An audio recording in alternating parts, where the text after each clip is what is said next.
I'm not a dreamer, and I'm not expecting a handout.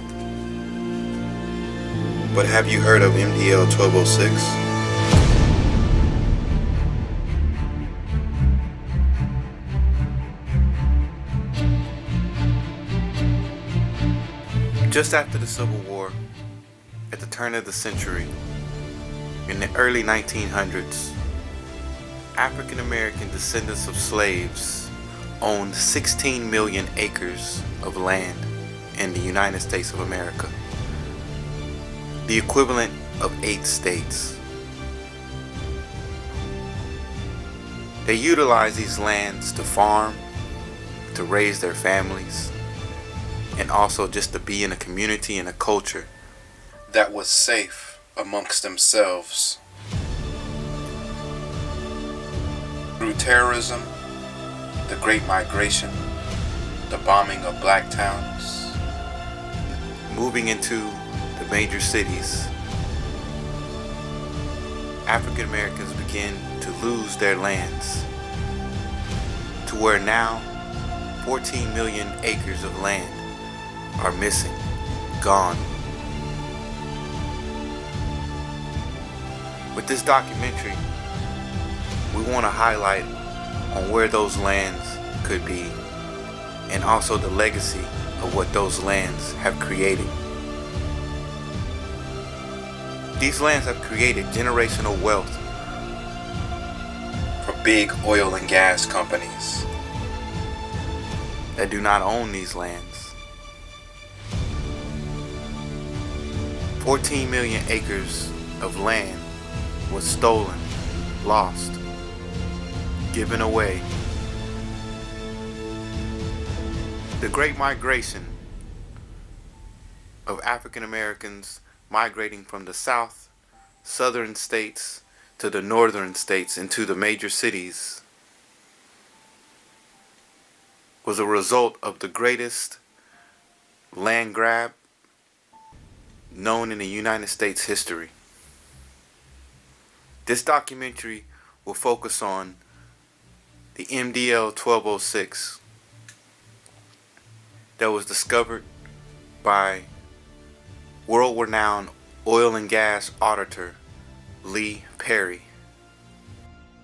If they can't find you, they just gonna keep the money until you go back and prove that it belonged to you. Exxon Valdez, then history will prove that corporations always manage to weasel their way out of paying the full price. And the Supreme Court has helped them along the way. It's an intriguing claim. The existence of a largely untapped energy fortune left to thousands of modern-day black Texans by their landowning ancestors. Well, a Houston-based auditor is blowing the whistle on this one. He says he's found millions in revenue owed the state, but nothing is being done.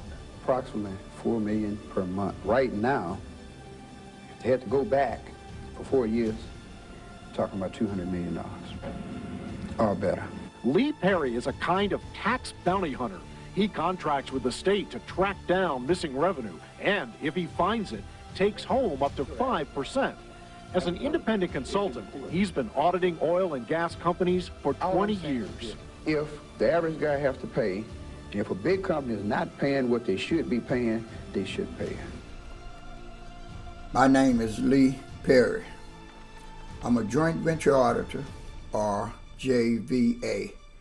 In the oil and gas industry, my #1 responsibility is to review related information to any oil and gas project and make sure that everyone in that particular operation receive their correct amount of money. See, it's coming out of here, into here, through this little thing here, through this. That one over here comes in here too. That one comes in here. And they ain't using this no more. They ain't using that no more. They was using that for a storage tank, but they ain't using it. To inform you, the public, about our federal court case, MDL 1206. 1206. Write that down. MDL 1206. I will explain better on my website, areyouamillionaire.com, what it is all about. From a joint venture auditor's standpoint, like myself, with over 45 years of dealing with everybody getting their correct amount of money, the royalty interest owners in this particular case came up on the short end. And the reason it is, there are still over 250,000 checks to be claimed. Parents, great-grandparents, great-great-grandparents. This case ended over 9 years ago, and the checks are still sitting there. Every name on this list of over 250,000 is an ancestor that signed an oil and gas lease or a person that could not be found. They all ended up in a category called unknown royalty interest owner. Both of them from Beaumont, but they didn't live in the same house when they were young. Where did he live? My dad's from Louisiana, Opelousas, Louisiana. Okay, well, we already over St. Landry Parish. I know that's where. Well, Opelousas, St. Landry Parish. Now your mama was from Beaumont. What part? She was born in California, but Beaumont, Texas, Archie, 3rd. Archie? Yeah. Oh, look, my best friend lived right there at the corner of Euclid and Harrison. Okay, I'm So you know, you just know I know that. Yeah, I know that. Okay, then. Will you take, see, I've been around. I have to, see, I've been doing this 47 years and I have to find people just like you. See, because once that oil company come out here, say your great-great-great-grandmother, that would put you right here. You got 8 of them up here. Any one of them may have lived right around here. And if they lived here and they did not sell their mineral rights, and say she owned, her parents own all this right here, well, you're a multi-millionaire and you don't even know it. Perry believes a good chunk of that wealth belongs to the ancestors of African-American farmers, driven from their property by poverty and better opportunity in the big cities. Many families left their farms because during the Depression, time of the Depression now, there wasn't a lot of money around, so they left. Many, he says, sold the land, but kept rights to the minerals beneath. Well, right now, these wells, these current right now, these make $1 million a month, every last one of them. We finna pull the volume up on it. I can show you how many barrels are. Every one of them produce every month. How many of them sells the gas? Every one. When you multiply the price that they get for the amount of barrels, every one of them make over $1 million a month. Look how, whoa. Our ancestors were a lot smarter than what we give them credit for. And that's turned Perry and his partner Deborah Wilkerson into oil and gas detectives. Finding people like whoever was the owner of this and whoever was the owner of that. You see what I'm going with it? So I know it. I know about spilling top. And that's why when I was asking you about Beaumont, see, I'm going to get you out of Beaumont. Because when you talk about all of these, I call my row of 16, the great-greats, none of them lived in Beaumont. None of them lived in Houston or Dallas. You see what I'm saying? They all lived in the country. When we came off that plantation, let me show you something. We couldn't read or write. We agree with that. But one thing we could do for our whole life, we've been planting his crop. We've been harvesting his crop. That's how he got all his cattle. You start from a boy, learning how to plant, harvest, take care of his animals, take care of that whole plantation. So now you're a man. You know how to do it better than anybody else walking up. You know how to do it better than he do because he never did it. You the one did it. So now all of a sudden you free. The first thing you're gonna do, go get you some land. Because that's the only way you know how to make it. You can't go to college, you can't even get in college. You can't read, you can't write, but you do know how to do this. And let me show you some what they did. Between 1865 and 1900, they accumulated 15 million acres of land. I can prove that, easy. All companies, see, I got the same information that all companies have. Nobody know more about the land than they do because that's how they make their money. They drill on it. And they always have to go back and find out who owned the mineral rights. 1900, we owned 15 million acres. From that point to now, you know how much we own? 1 million. 14 million acres have gone from us to whoever. I can prove, because I'm an auditor. I always have to find out who's supposed to get what. I always have to make sure everybody gets their correct share of money. I can prove to you more than half of that 14 million that's missing right now was taken the wrong way, illegally.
Guys that I'm using right now, in my case that I'm taking to court, he's in Mississippi. They came out and drilled on his land. They took the rig down about 30 days later and said, you don't have any oil on your land. So they never pumped it, and so he believed that. They moved right over on, right next to him, white man, on his land. But then they came back to him again and say, we want to use your land too. We're going to use his to see if there's some oil and gas, but we want to use yours too.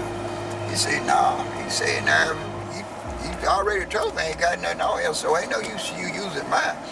But then, hold up. Then when the second time they came back to him, they offered him less than what they did the first time. So that really set him off there. Well, nah, if ain't nothing there and you offer me less, ain't no sense in me even getting into that. They went on drill on the white man land, but guess what? See, this new technology. Just like John C. was saying back then, they couldn't do that.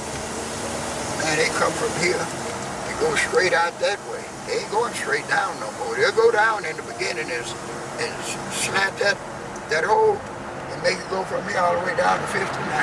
And he picking up everything from here to 59 instead of everything just right here. You see what I'm saying? How horizontal drilling?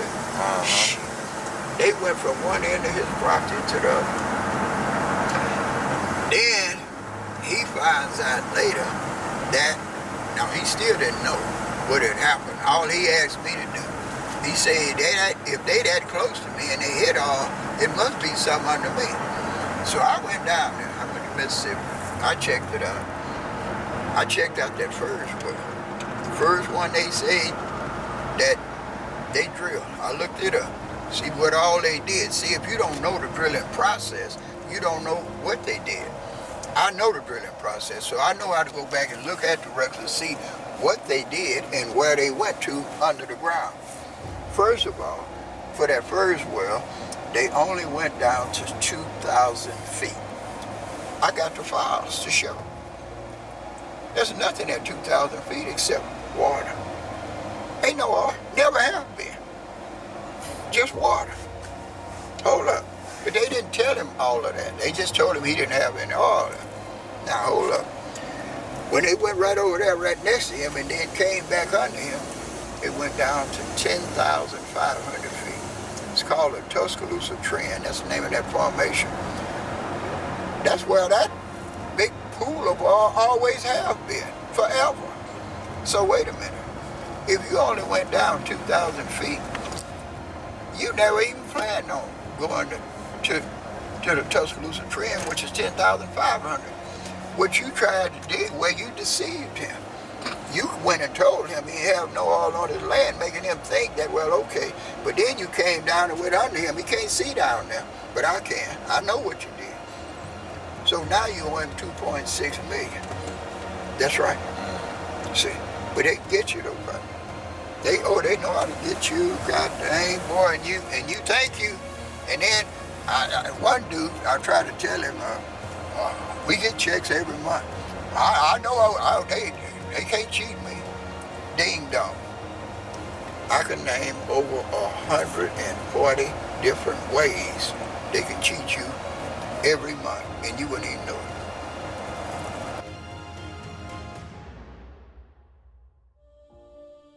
Bring me the list of everybody that you've been paying from 1986 to 1998. The oil companies brought in 440,000 names. They mailed out 440,000. A lot of them got picked up. But currently, that was 10 years ago, we still have 287,000 unclaimed checks. And most of that is us. When I say us, I'm talking about descendants of African American slaves.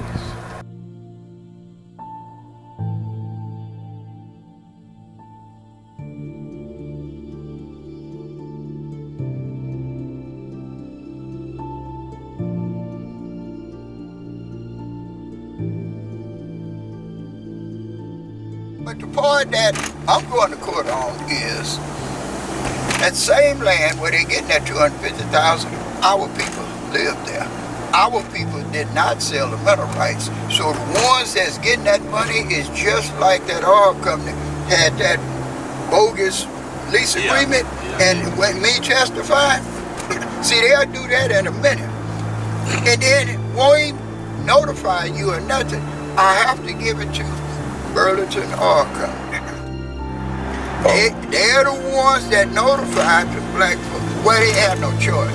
See, once they file in the court that the black folks own half of this and the white people own the other half, they couldn't back us then. You see what I'm saying? So, when the white people sued them, they couldn't back up and say, well, okay then, okay, we're going to give you all the money because you already filed in court that the black folks supposed to get half the money. So they had to take it all the way. And we won in the appeals court, black folks. But on the next problem come up, since we are so not knowledgeable about oil and gas, we don't know how to determine how much money we're supposed to get. So you go get some lawyer that's been doing divorces his whole life, and he don't know nothing either. And when the white people come and say, well, let's settle for $500,000, ooh, that's a lot of money, let's go and do that. When in reality, the true amount is $20 million. Why are you selling for $500,000 when I done already figured out how much oil and how much gas been sold and what the true amount is? That's what I do. I'm an auditor.